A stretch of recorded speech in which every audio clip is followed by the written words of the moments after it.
तो दोस्तों कैसे हैं आप सब, ये बताने के लिए जल्दी से मेरे कमेंट बॉक्स में जय माता दी लिख दीजिए। माता रानी आप सभी की सारी मनोकामनाएं पूर्ण करे। दोस्तों आज हम बात करने वाले हैं कि हमें पूजा के दौरान किन बातों का खास ख्याल रखना चाहिए, कौन सी गलतियां हमें नहीं करनी चाहिए और किन गलतियों को करने से हमें उसका दुष्परिणाम भुगतना पड़ सकता है। कई प्रश्न आ रहे थे कि हमें पूजा कैसे करनी चाहिए, किन भगवान को क्या चीज चढ़ाना चाहिए, रोज की पूजा में करके दिखाऊं कि पूजा कैसे की जाती है। तो ऐसे बहुत से छोटे छोटे प्रश्न आ रहे थे, तो मैं इन सब टॉपिक से रिलेटेड वीडियो बनाने वाली हूँ। आज मैं बता रही हूँ कि आपको पूजा के दौरान, चाहे आप रोज की पूजा करते हो या कोई खास पूजा कर रहे हैं, किन बातों का आपको खास ख्याल रखना चाहिए और ये गलतियां बिल्कुल भी नहीं करनी चाहिए, क्योंकि इन गलतियों को करने से आपको दुष्परिणाम भुगतने पड़ सकते हैं। तो दोस्तों इस वीडियो को आप लास्ट तक देखिए, क्योंकि मैंने ज्यादा से ज्यादा उन सारे पॉइंट्स को कवर करने की कोशिश की है जो कि आपको ध्यान में रखना चाहिए पूजा करने के दौरान। तो चलिए देखते हैं। इससे पहले अगर आपने अभी तक मेरे चैनल को सब्सक्राइब नहीं किया है तो कर लीजिए, और अगर मेरा वीडियो अच्छा लगे तो लाइक भी कर दीजिए और फैमिली एंड फ्रेंड्स के साथ शेयर कर दीजिए, और ये बिल्कुल फ्री है।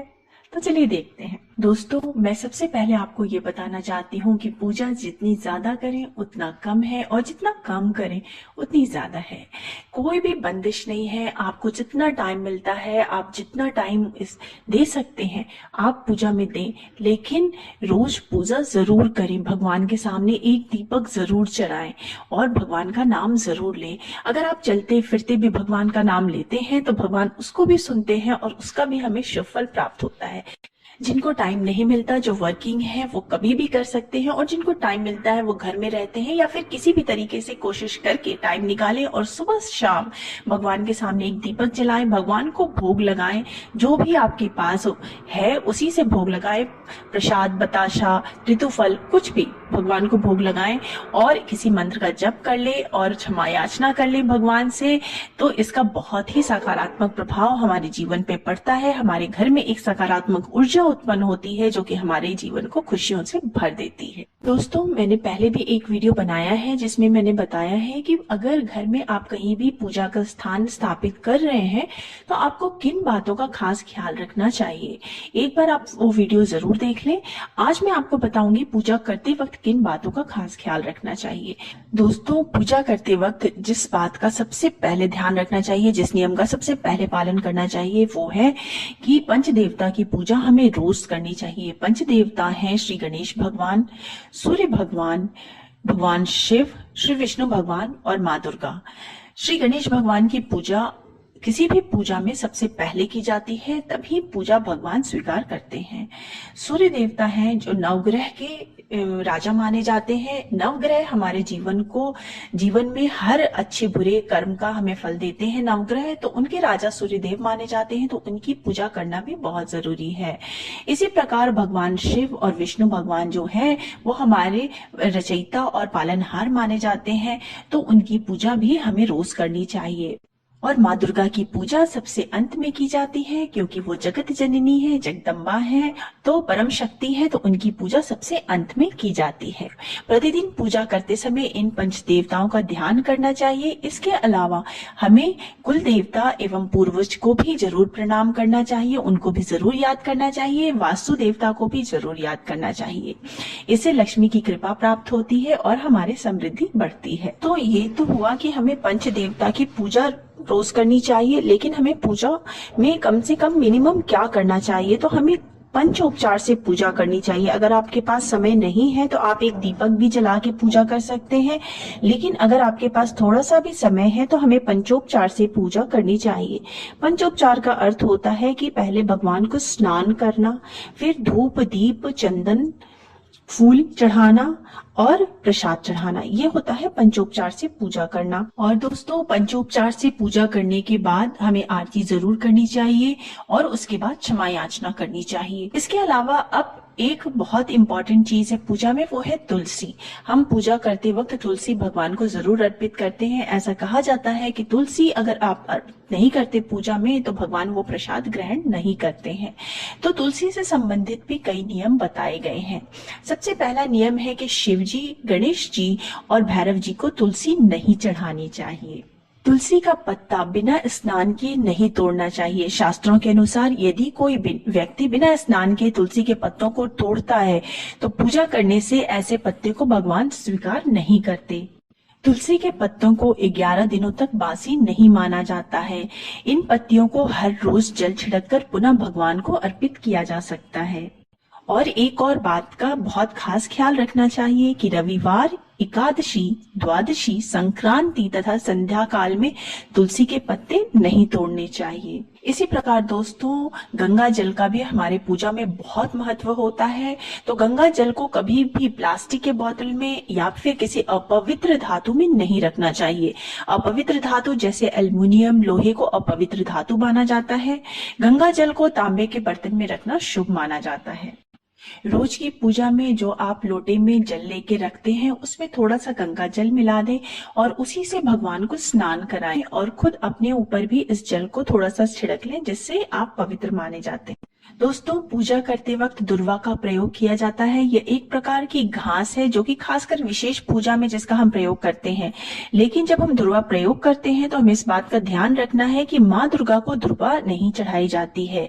ये श्री गणेश भगवान का प्रिय है और ये श्री गणेश भगवान को अर्पित करना चाहिए। और दुर्वा रविवार को नहीं तोड़नी चाहिए। पूजा करते वक्त हमें दीपक जरूर जलाना चाहिए। हमेशा कोशिश करनी चाहिए 2 दीपक जलाएं। एक दीपक घी का दीपक होना चाहिए और दूसरा तेल का। घी के दीपक में आप रुई की बत्ती यूज कर सकते हैं। तेल के दीपक में लाल रंग के कलावा की बत्ती यूज करें, जो कि बहुत ही अच्छा माना जाता है। और तेल के दीपक में अगर तिल का तेल हो तो वो बहुत ही अच्छा होता, शुभ माना जाता है, क्योंकि तिल के तेल का दीपक जलाने से हमारे घर की निगेटिव एनर्जी खत्म होती है। घी का दीपक हमें सुबह शाम जलाना चाहिए भगवान के सामने और आरती करनी चाहिए। दीपक जलाते वक्त भी कुछ खास बातों का ध्यान रखना चाहिए कि एक दीपक से दूसरे दीपक को कभी न जलाएं, या फिर अगरबत्ती से दीपक न जलाएं या दीपक से अगरबत्ती न जलाएं। जो ऐसा करता है वो शास्त्रों के अनुसार वो लोग रोगी हो जाते हैं। दीपक जलाने के बाद या भगवान को दीपक दिखाने के बाद या आरती के बाद हमें इस बात का ध्यान रखना चाहिए कि जो हमने लोटे में जल लिया हुआ है उससे 1 चम्मच 2 चम्मच पानी अपने हाथ में लेकर के और हमें हस्त प्रक्षालन यानी हाथ को जरूर धो लेना चाहिए। पूजा के समय जब हम आसन पे बैठते हैं भगवान का पूजा करते वक्त, उस वक्त भी हमें कुछ खास बातों का ध्यान रखना चाहिए। पूजा करते वक्त हमें इस प्रकार बैठना चाहिए कि हमारा मुख पूरब की ओर हो या उत्तर की ओर हो। यही 2 दिशाएं पूजा करने के लिए सर्वश्रेष्ठ मानी गई हैं। जिस आसन पे हम बैठते हैं वो आसन ऊनी आसन होना चाहिए, ऊन का बना होना चाहिए। अगर वो लाल रंग का हो या पीले रंग का हो तो वो सर्वश्रेष्ठ। हमेशा कोशिश करनी चाहिए कि सुबह की पूजा आप सुबह 6 से 8 के बीच में कर लें और शाम की पूजा गोधली वेला में कर लें, यानी 5 से 6 के बीच में कर लें, तो ये बहुत ही अच्छा माना जाता है। हमेशा पूजा करने के बाद घी के दीपक से या कपूर से आरती जरूर करनी चाहिए। आरती करते वक्त भी हमें कुछ बातों का विशेष ध्यान रखना चाहिए। भगवान के चरणों की 4 बार आरती करें, नाभि से 2 बार आरती करें और मुख पर 1 या 3 बार आरती करें। इस प्रकार भगवान के समस्त अंगों की कम से कम 7 बार आरती करनी चाहिए। समस्त पूजा और आरती खत्म होने के बाद आप जिस स्थान पे खड़े हैं उसी स्थान पे खड़े खड़े आपको 3 परिक्रमा अवश्य करनी चाहिए। के अलावा भी दोस्तों कुछ बातों का ध्यान रखना चाहिए, जैसे कि सूर्य देव को शंख से जल अर्पित ना करें। कई घरों में शंख रोज बजाते हैं, तो इसमें ध्यान रखना चाहिए कि स्त्रियां शंख ना बजाएं। अगर पुरुष भी शंख बजा रहे हैं तो उन्हें पवित्र होकर के नहा करके तभी शंख बजाना चाहिए। जो इस नियम का पालन नहीं करता है वहां से माता लक्ष्मी रुष्ट हो जाती हैं। केतकी का फूल शिवलिंग पर अर्पित नहीं करना चाहिए। किसी भी पूजा में मनोकामना की सफलता के लिए दक्षिणा अवश्य चढ़ानी चाहिए। दक्षिणा अर्पित करते समय अपने दोषों को छोड़ने का संकल्प लें। दोषों को जल्द से जल्द खत्म करने से मनोकामना अवश्य पूर्ण होती है। शास्त्रों के अनुसार शिव जी को प्रिय है बिल्व पत्र यानी बेल पत्र, जिसको कि हम 6 माह तक बासी नहीं मानते।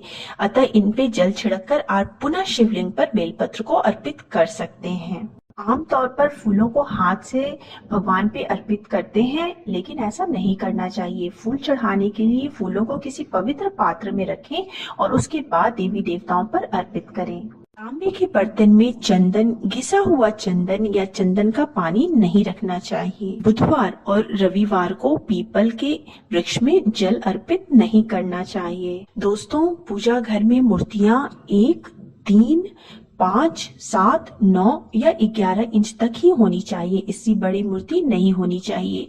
या खड़े हुए गणेश जी, सरस्वती जी, लक्ष्मी जी की मूर्ति घर में नहीं रहनी चाहिए।